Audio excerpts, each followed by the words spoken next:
بُص يا صديقي، الأمل لسه ما انتهاش، الmid term عمره ما كان final في إن هو أنت ناجح في المادة أو مش ناجح في المادة، ومش عيب جدًا لمّا تبقى أنت هدفك تلم درجات، فأنت مش محتاج مني أي نصيحة، أنت كمّل على المستوى اللي أنت فيه. الكيميا وأنا جايب لك فيها تشكيلة كويسة جدًا عشان ما يبقاش ليك حاجة، كل حاجة أنت هتحتاجها في إعدادي هندسة من data هو موفرها لك إن شاء الله، فأنت حاول تجيب مجموع، حاول تلم درجات على قد ما تقدر. أهلًا بيكم في تاني vlog معانا على القناة. طب أنت ليه مسميه vlog أصلًا؟ أنت مش هتغيّر الlocation خالص ولا هتتحرك، إحنا مش غيّرنا الlocation من الأوضة للسطوح، فإحنا كده عملنا vlog جديد. أيوه هي دي القناة بتاعتي وهي دي شروطي. الملخص الجميل بتاعنا بتاع الحلقة، طبيعي ما حدش يفهم منه حاجة بس أنا فاهم. اعملوا اشتراك في القناة لأن القناة لسه جديدة زي ما قلنا، وده تاني فيديو فيها أو تاني vlog فيها. ماذا بعد الmid term؟ كوباية القهوة بتاعتنا جميلة والّا أبدأ الحلقة؟ الحلقة دي بعنوان ماذا بعد الmid term، هنتكلم فيها إن شاء الله عن هتعمل إيه بعد الmid term، سواء أنت كنت من الناس أو من الفئة اللي حلّت كويس أو من الفئة اللي نُص، نُص، يعني درجات حلوة، درجات متوسطة قريبة للنُص، أو من الناس اللي ضايعة خالص ويعتبر ما جابتش درجات. وهنتكلم برضه عن نقطة مهمة جدًا ألا وهي نقطة المواد، كل المواد هنتكلم فيها وما تقلقوش هنتكلم في أكتر 3 مواد بييجوا: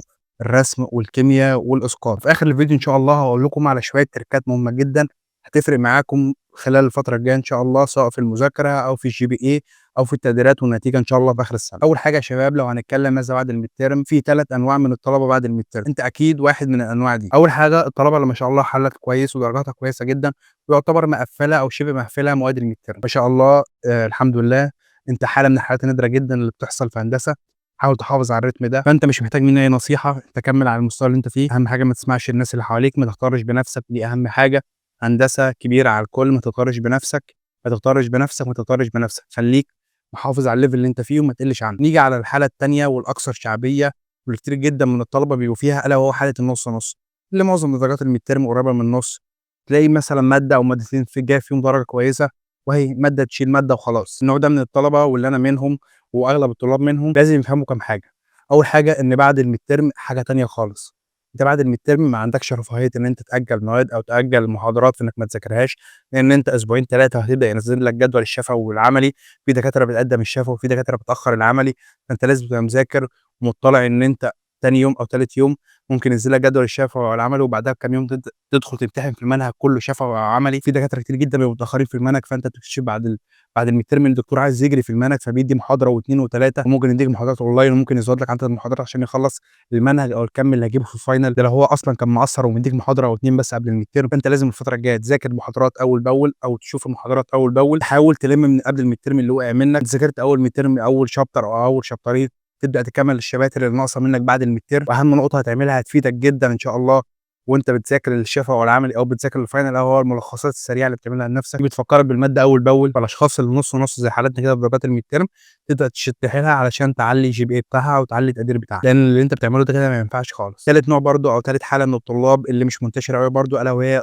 الحالة اللي ما فتحتش أي مادة ويبقى 1 أو 2 أو 3 درجات في كل مادة في الmid term. بُص يا صديقي، الأمل لسه ما انتهاش، الmid term عمره ما كان final في إن هو أنت ناجح في المادة أو مش ناجح في المادة، الmid term بيبقى final أو بيفرق جدًا في التقدير العام أو الGPA أو تقدير المادة بتاعك، لكن هل الmid term بيفرق في نجاحك أو صوتك في المادة؟ شبه مستحيل حاجة زي كده تحصل، كله بيعتمد عليك أنت. هل أنت لو فُقت بعد الmid term وبدأت تلِم أكبر عدد من الدرجات، ومش عيب جدًا لمّا تبقى أنت هدفك تلِم درجات، أنت عايز تنجح وخلاص وتعدّي على الأقل صافي أو مادة أو ب2 وتطلع بالسنة، بدل ما تعيد إعدادي تاني وتقعد فيها كمان سنة. فأنت حاول على قد ما تقدر الفترة الجاية تبقى شخص شبه بصمجي على قد ما تقدر، تحاول تفهم اللي تفهمه، واللي تلاقيه صعب جدًا في الفهم skip الحتة دي وادخل على البصمجة، وادخل على حل الامتحانات السابقة، وادخل على حل الميدترمات السابقة والفاينالات السابقة، حاول تحفظ، حاول تعمل أي حاجة بحيث إن أنت آخر السنة تكون مجمّع أكبر كَم من الدرجات في امتحان الفاينل وامتحانات الشفوي والعملي. الفترة اللي جاية من الكلية لازم تحضرها علشان لأعمال السنة الغياب، لو في غياب في المواد لازم تنزل تحضر علشان تاخد درجات كويسة جدًا في أعمال السنة مع درجات الشفوي والعمل الكويسين اللي هتحاول تجتهد فيهم على قد ما تقدر علشان تلم فيهم درجات،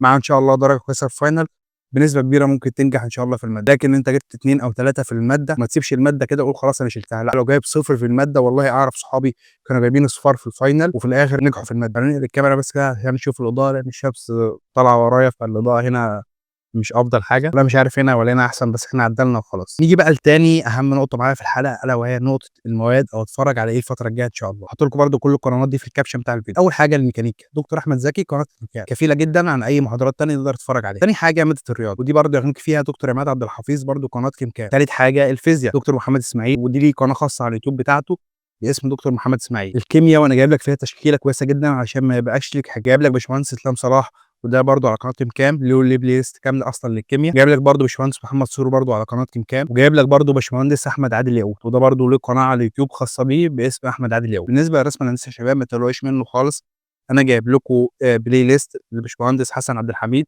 وهو مش القناه بتاعته، القناه برضه باسم حازم احمد. القناه دي برضه كويسه جدا، فيها برضه حاجات كتير جدا بقى عن ازاي تحسب دايرتين متماثلين من الخارج، دايرتين متماثلين من الداخل، الاقطار، تريكات كتير جدا في الرسم الهندسي دي هو شرحها كل فيديو لوحدها. والفيديوهات قديمه جدا من 12 سنه، الصوت فيها مش كويس، مش افضل حاجه، بس فيديوهات كويسه جدا وشرح مبسط وسهل جدا. وبرضه هسيب لكم تحت برضه في الكومنت لينك درايف زجزاج، ده تيم عندنا في الكليه، له جزء اكاديمي برضه خاص بالداتا. هو بصراحه مغطي كل حاجه في اعدادي هندسه. انا بتكلم برضه بالاخص على الهندسه الزقازيق لان انا من هندسه الزقازيق. الكليات الثانيه ممكن يكون في اختلاف في المواد، في اختلاف في المناهج، ده برضه تراعيه وانت بتتفرج على الفيديوهات والبلاي ليست اللي انا بقول لك عليها دي. فانا هسيب لك لينك درايف زجزاج، بصراحه الدرايف تحفه جدا، فيه كل حاجه انت محتاجها عن اعدادي هندسه، سواء بقى فيديوهات. درايف زجزاج فيه كل حاجه ليها علاقه باعدادي هندسه، من فيديوهات ومحاضرات وسكاشن وامتحانات سابقه وكويزات، كل حاجه انت تحتاجها في اعدادي هندسه من داتا هو موفرها لك ان شاء الله. نيجي بقى لاهم التريكات اللي هتفرق معاك الفتره الجايه يا صديقي وانت بتذاكر في كام اسبوع اللي جايين ان شاء الله قبل امتحانات الشفوي والعملي والفاينل. اول حاجه يا صديقي، اي حاجه تقف معاك او اي سلايد انت مش فاهمه اعمله نسخ كوبي او خده صوره وارفعها على شات جي بي تي او جوجل جيميناي واكتب له اشرح لي السلايد دي، هو هيشرح لك السلايد دي بشرح مبسط، هيديك امثله، لو هي مسائل هيديك عليها مسائل تحلها. بصراحه الاي اي اللي ما يستخدموش في المذاكره وهو مش فاهم حاجات معينه بصراحه هيبقى شخص مش عايز اقول غبي او ما بيفهمش، بس شخص قديم قوي. شات جي بي تي بصراحه حلو جدا في حل الكويزات، مش كل الكويزات بصراحه، هو ساعات بيبقى في المسائل المعقده اللي ليها قوانين سبيشال بيبقى مش افضل حاجه فيها، بس لو قوانين الاستاد النظري لو انت مش فاهمها هو هيفهمها لك، مش فاهم الفرق بين حاجه وحاجه هو هيفهمها لك. بصراحه شات جي بي تي او جوجل جيميناي من الادوات المهمه جدا اللي لازم تستغلها وانت بتذاكر لانها هيوفر عليك كتير جدا وهيلخص لك الاستادات كتير جدا لو هي نظري. تاني حاجه يا صديقي ودي من الحاجات المهمه جدا، اسال يوتيوب. المناهج بتاعت الكليه غير مناهج ثانويه عامه خالص. مناهج الكليه مناهج عامه، ممكن تلاقي ليها شرح مسائل، ليها هنود بيشرحوها، ناس صينيين بيشرحوها، التكامل والتفاضل ناس كتير جدا بتشرحها سواء بقى عربي او بالانجليزي، يوتيوب بيوفر ترجمه. فبصراحه اسال يوتيوب على اي حاجه انت واقف فيها، سواء بقى تفاضل وتكامل، حاجات في الرسم واقف فيها، حاجات في الاسقاط واقف فيها، حاجات في الكيمياء واقف فيها، هتلاقي شرح لاجزاء كتير جدا. اكتب له بس اعلانات وهتلاقي شرح، وانت كطالب جامعي هتحاول تاخد من الفيديو اللي ما يوافق السلايد بتاع الدكتور واللي هيفيدك في المنهج بتاعك. تالت تركيبه معايا يا صديقي ودي برضو بنبه عليها كل فيديو بتكلم فيه، الا وهو لازم تشوف الامتحانات السابقه قبل ما تدخل الامتحان، ولازم تحل الامتحانات السابقه قبل ما تبدا تذاكر وقبل ما تبدا تراجع.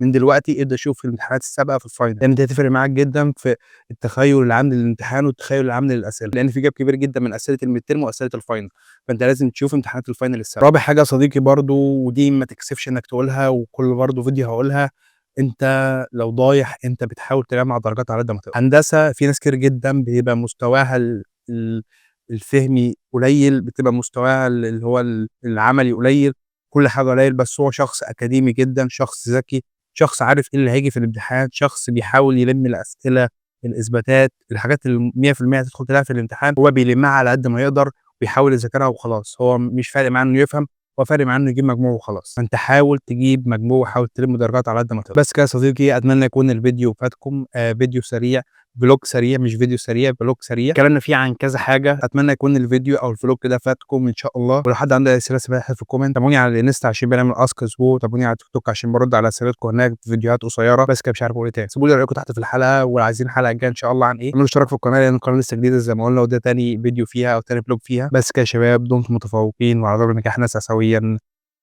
وسلام.